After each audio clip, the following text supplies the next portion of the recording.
When you're thinking about layers, there's really two ends of the hair that you have to think about.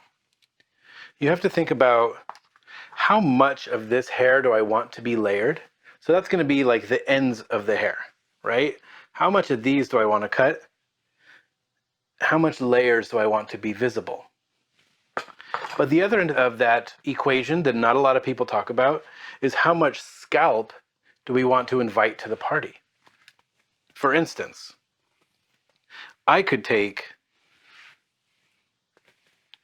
all of this hair. I could cut all of that. Maybe I'll cut it right here. And that is going to give me a very small amount of layering. Not a whole lot of visible layers. They're going to look heavy, but there's not a lot of layering there. However, I just invited all of this scalp to the layer party, which is what's going to make them look heavy. I could do the exact same thing by including this much hair. So at the same time, about the same amount of layering as before. However, I only invited this much scalp to the party.